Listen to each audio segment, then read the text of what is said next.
दख्खनचा राजा ज्योतिबाच्या चैत्र यात्रेचा आजचा मुख्य दिवस आहे आणि आज या मुख्य दिवसाच्या निमित्तानं केदारलिंग ज्योतिबांची बैठ्या स्वरूपात सालंकृत अशी पूजा बांधण्यात आलेली आहे। आपण TV 9च्या प्रेक्षकांसाठी आपण खास ही दृश्य दाखवतोय कशा पद्धतीनं ज्योतिबा देवांची पूजा आहे ती बांधण्यात आलेली आहे।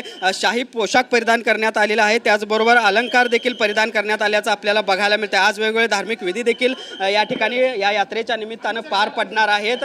आपल्यासोबत इथले पुजारी आहेत, बोलूयात। काय सांगाल आजच्या दिवसाचं महत्त्व काय आणि काय काय नेमक्या पूजा?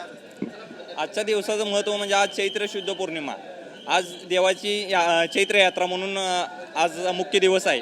आजचा दिनक्रम म्हणजे सकाळी पहाटे 5 ते 6 या वेळेत तहसीलदार म्हणजे शासकीय अभिषेक घडला जातो। त्यानंतर 7 ते 8 या वेळेमध्ये देवाची सरदारी पूजा बांधली जाते। यानंतर देवाची धूपारती ही बरोबर 10:30 ते 12 या वेळेमध्ये होते।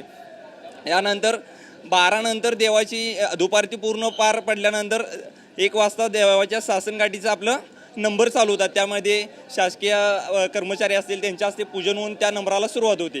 तिथून पुढे 4:30 वाजता सगळी लाईन वगैरे थांबवली जाते, कारण का पुढे पालखी सोहळा असतो 5:30 वाजता, त्यामुळे सगळी लाईन थांबवली जाते।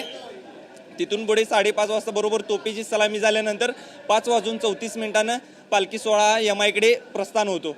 त्यानंतर आज बैठ्या स्वरूपात पूजा बांधण्यात आलेली आहे, काय नेमकं महत्त्व असतं या?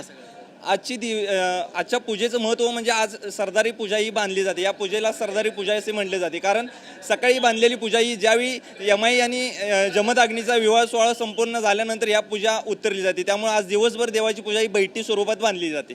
सासनकाठ्या देखील दाखल झालेल्या आहेत, या सासनकाठ्याचं नेमकं महत्त्व? सासनकाठ्या म्हणजे काय तर हे एक विजयाचं प्रतीक आहे। जे आपल्या सासनकाठ्या पालखीच्या पुढे ज्या काठ्या असतात, मानाच्या 108 काठ्या आहेत, या विजयाचं प्रतीक म्हणून त्या यमाईपर्यंत आपले ही मिरवणूक जाते। पहिला आपण आज ज्योतिबाच्या चैत्र यात्रेच्या निमित्तानं ज्योतिबा मंदिरातील गाभाऱ्यामध्ये सालंकृत अशी पूजा केदारलिंगांची ज्योतिबांची बांधण्यात आलेली आहे। भक्तांचा देखील उत्साह शिगेला पोचल्याचं बघायला मिळते। गुलाल खोबऱ्याची उधळण या मंदिराच्या कळसावर होताना बघायला मिळते आणि चांग भल्याचा गजर देखील या सगळ्या मंदिराच्या आवारात आपल्याला अनुभवायला मिळतोय। सुनील काटकरचं भूषण पाटील, TV 9 मराठी, कोल्हापूर।